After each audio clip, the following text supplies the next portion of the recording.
নমস্কাৰ ছাত্ৰ-ছাত্ৰীসকল ই কাকছালৈ তোমালোকক স্বাগতম জনাইছো মই তোমালোকৰ পৰিণীতা মেম আজি মই তোমালোকৰ সমাজ বিজ্ঞানৰ ইতিহাস খণ্ডৰ অন্তৰ্গত 3 নম্বৰ পাঠটি মধ্যযুগৰ অসমীয়া সমাজ এই পাঠটিৰ 8 নম্বৰ অংশটো অৰ্থাৎ প্ৰশ্ন উত্তৰ হিতান আলোচনা কৰিম ঠিক আছে ইয়াৰ আগৰ শ্ৰেণীত আমি আগৰ প্ৰশ্নবোৰ আলোচনা কৰিছো বাকি যিখিনি ৰৈ গৈছিল সেইখিনি আজি আমি আলোচনা কৰিম এতিয়া আহাচোন আৰম্ভ কৰো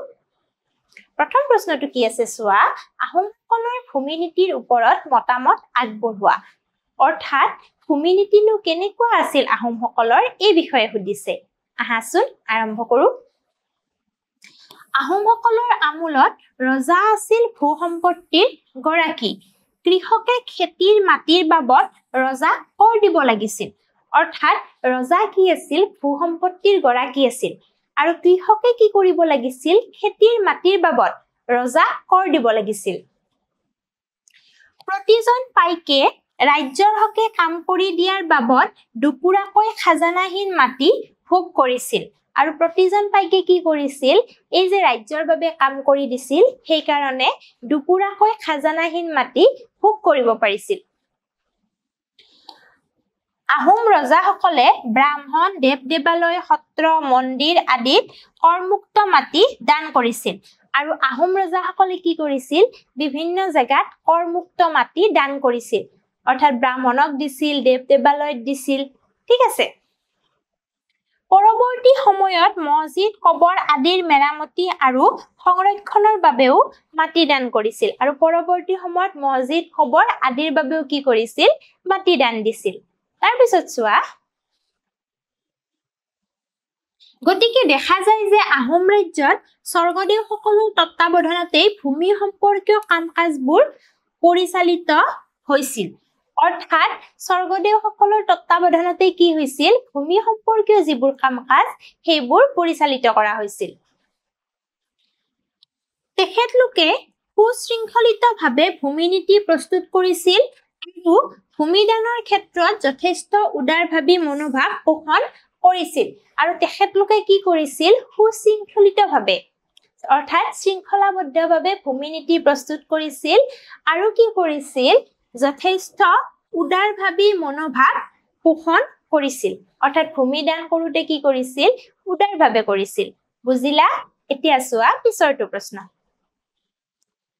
মধ্যযুগত নিৰ্মিত মঠ মন্দিৰসমূহৰ ছবি সংগ্ৰহ কৰি এটি এলবাম তৈয়াৰ কৰা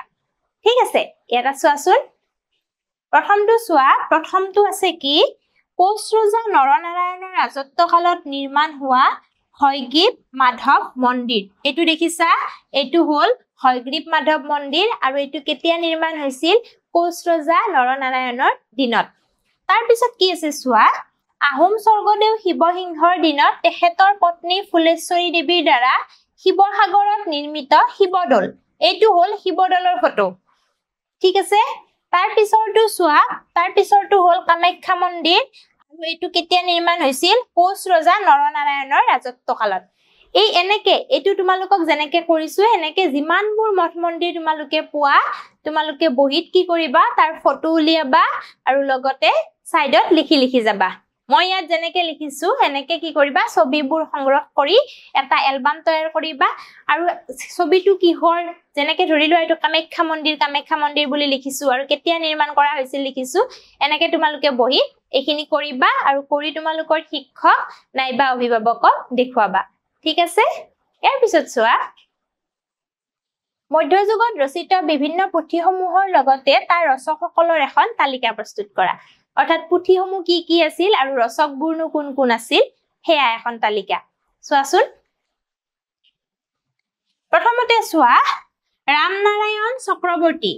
ৰচক ৰামনাৰায়ণ চক্ৰৱৰ্তী আৰু এওঁ কি ৰচনা কৰিছিল গীত গোবিন্দ ব্ৰহ্মবৈবৰ্ত পুৰাণ শকুন্তলা কাব্যানুবাদ আৰু কি কৰিছিল আৰু এখন পুথি ৰচনা কৰিছিল সেইখন আছিল শংখচূড় বধ থাকিব মনত শংখচূড় বধ অসমীয়া ভাষাত এইবোৰ কি কৰিছিল অনুবাদ কৰিছিল অনুবাদবোৰ কি আছিল গীত গোবিন্দ ব্ৰহ্মবৈবৰ্ত পুৰাণ শকুন্তলা কাব্য আদি অনুবাদ আছিল আৰু শংখচূড় বধ নামৰ এখন তেওঁ কাব্য ৰচনা কৰিছিল তাৰ পিছত কি আছে চোৱা তাৰ পিছত আছে হস্তি বিদ্যানব এইখন কোনে ৰচনা কৰিছিল সুকুমাৰ বৰকাইথে ঠিক আছে তাৰ পিছত চোৱা মহাভাৰত কোনে ৰচনা কৰিছিল ৰাম সৰস্বতীয়ে মহাভাৰত কোনে ৰচনা কৰিছিল ৰাম সৰস্বতীয়ে তাৰ পিছত পদ্মপুৰাণ কোনে ৰচনা কৰিছিল নাৰায়ণ দেৱে সুকবি নাৰায়ণ দেৱে কি ৰচনা কৰিছিল পদ্মপুৰাণ কৰিছিল তাৰ পিছত চোৱা দৰং ৰাজবংশাৱলী কোনে ৰচনা কৰিছিল বলদেৱ সূৰ্যফৰী দৈৱজ্ঞই ঠিক আছে দৰং ৰাজবংশাৱলী ৰচনা কৰিছিল বলদেৱ সূৰ্যফৰী দৈৱজ্ঞই তাৰ পিছত চোৱা সংস্কৃত ভাষাত ৰত্নমালা ব্যাকৰণ আৰু কোনে ৰচনা কৰিছিল পুৰুষোত্তম বিদ্যাবাগীছে তাৰ পিছত চোৱা আকৌ ভট্টদেৱে কি ৰচনা কৰিছিল কথা ভাগৱত কথা গীতা এইবোৰ কোনে ৰচনা কৰিছিল ভট্টদেৱে কৰিছিল তাৰ পিছত ৰামায়ণ অসমীয়া ভাষাত মাধৱ কন্দলীয়ে কি ৰচনা কৰিছিল ৰামায়ণ কৰিছিল তাৰ পিছত কীৰ্তন গুণমালা কোনে কৰিছিল শংকৰদেৱে তাৰ পিছত আছে নামঘোষা কোনে কৰিছিল মাধৱদেৱে হয়নে মনত থাকিব এইখন তোমালোকৰ বহিত ধুনীয়াকে লিখি লবা তাৰ পিছত চোৱা পিছৰটো প্ৰশ্ন সাম্প্ৰতিক অসমৰ ভাষা সাহিত্য সংস্কৃতি প্ৰতিটো জাতি জনগোষ্ঠীৰে উমৈহতীয়া সৃষ্টি আৰু সম্পত্তি এই বাক্যশাৰীৰ তাৎপৰ্য ব্যাখ্যা কৰা অৰ্থাৎ সাম্প্ৰতিক অসমীয়া ভাষা সাহিত্য সংস্কৃতি এতিয়া আমি যি ভাষা পাওঁ সাহিত্য পাওঁ বা সংস্কৃতি পাওঁ এইবোৰ কি প্ৰতিটো জাতি জনগোষ্ঠীৰ উমৈহতীয়া সৃষ্টি আৰু সম্পত্তি অৰ্থাৎ প্ৰতিটো জাতি জনগোষ্ঠীৰ পৰাই আহিছে এইবোৰ সৃষ্টি হয়নে এই কথাষাৰীৰ তাৎপৰ্য ব্যাখ্যা কৰিব দিছে উত্তৰটো চোৱা মধ্যযুগত অসমৰ সাহিত্য সংস্কৃতিৰ মানচিত্ৰখনৰ নিৰ্মাতা হ'ল খিলঞ্জীয়া জনজাতিৰ ভাষিক গোষ্ঠী কমতা ৰাজাসকল আৰু উজনিৰ আহোমসকল অৰ্থাৎ এই যে সাম্প্ৰতিক আমাৰ জাতি জনগোষ্ঠীৰ মানচিত্ৰখন আছে এইখনৰ নিৰ্মাতা কোন এইখনৰ নিৰ্মাতা হ'ল খিলঞ্জীয়া জনজাতিসকল তাৰ পিছত হ'ল কমতা ৰজাসকল আৰু উজনিৰ আহোমসকল অৰ্থাৎ কমতা ৰজা উজনিৰ আহোম আৰু খিলঞ্জীয়া জনগোষ্ঠীসকলৰ উমৈহতীয়া সম্পদ ঠিক আছে সাম্প্ৰতিক অসমৰ ভাষা সাহিত্য সংস্কৃতি প্ৰতিটো জাতি জনগোষ্ঠীৰে উমৈহতীয়া সৃষ্টি আৰু সম্পত্তি কামৰূপৰ ৰজাসকলৰ পৃষ্ঠপোষকতাত হেম সৰস্বতী কবিৰত্ন সৰস্বতী আৰু হৰিহৰ বিপ্ৰই অসমীয়া ভাষাত কাব্য ৰচনা কৰিছিল ঠিক আছে কামৰূপৰ ৰজাসকলৰ অনুগ্ৰহত কি কৰিছিল হেম সৰস্বতী কবিৰত্ন সৰস্বতী হৰিহৰ বিপ্ৰ এওঁলোকে কি কৰিছিল কাব্য ৰচনা কৰিছিল সেইদৰে কছাৰী ৰজা মহামাণিক্যৰ পৃষ্ঠপোষকতাত মাধৱ কন্দলীয়ে অসমীয়া ভাষাত ৰামায়ণ ৰচনা কৰিছিল আকৌ কছাৰী ৰজা মহামাণিক্যৰ পৃষ্ঠপোষকতাত কি কৰিছিল মাধৱ কন্দলীয়ে অসমীয়া ভাষাত ৰামায়ণ ৰচনা কৰিছিল এইজন ৰজাৰ দিনতেই কপিলীৰ পাৰত আলিপুখুৰীৰ বৰদোৱাত মহেন্দ্ৰ কন্দলীয়ে আৰু এইজন ৰজাৰ দিনতে কি কৰিছিল কপিলীৰ পাৰৰ আলিপুখুৰীৰ বৰদোৱাত মহেন্দ্ৰ কন্দলীয়ে কি কৰিছিল তোল পাতি জ্ঞান মাৰ্গৰ সাধনা কৰি আনকো জ্ঞান চৰ্চাৰ প্ৰতি উৎসাহিত কৰিছিল অৰ্থাৎ কছাৰী ৰজা মহামাণিক্যৰ দিনতে কি কৰিছিল জ্ঞান মাৰ্গৰ সাধন কৰিছিল অৰ্থাৎ জ্ঞান চৰ্চা কৰিছিল ঠিক আছে আৰু জ্ঞান চৰ্চা কৰি কি কৰিছিল মহেন্দ্ৰ কন্দলীয়ে নিজেও জ্ঞান চৰ্চা কৰিছিল লগতে আনকো জ্ঞান চৰ্চাৰ বাবে উৎসাহিত কৰিছিল মধ্যযুগৰ আহোমসকলৰ সাহিত্য সংস্কৃতিৰ অৱদানৰ কথা ক'বলৈ গ'লে প্ৰথমে বুৰঞ্জী সাহিত্যৰ নাম ল'ব লাগিব আৰু এই যে আমি অৱদানৰ কথা কৈছো কোৱাৰ লগে লগে আমি প্ৰথমে কি কৰিব লাগিব বুৰঞ্জী সাহিত্যৰ নাম ল'ব লাগিব হয়নে পুনতে টাই আহোম ভাষাত আৰু পিছলৈ অসমীয়া ভাষাত বুৰঞ্জী লিখাৰ পৰম্পৰা সৃষ্টি হৈছিল প্ৰথমতে কি হৈছিল টাই আহোম ভাষাত লিখিছিল আৰু পিছলৈ কি হৈছিল অসমীয়া ভাষাটো বুৰঞ্জী লিখাৰ পৰম্পৰা আৰম্ভ হৈছিল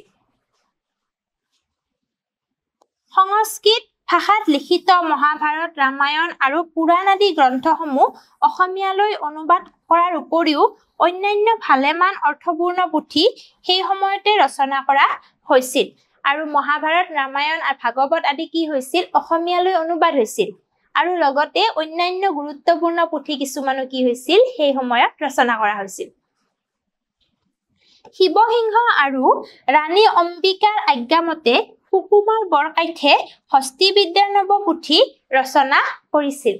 আৰু কাৰ আজ্ঞাত কৰিছিল শিৱসিংহ আৰু ৰাণী অম্বিকাৰ আজ্ঞামতে ঠিক আছে শিৱসিংহ আৰু ৰাণী অম্বিকাৰ আজ্ঞামতে কি কৰিছিল সুকুমাৰ বৰকাইতে হস্তি বিদ্যানুব নামৰ পুথিখন ৰচনা কৰিছিল তাৰ পিছত চোৱা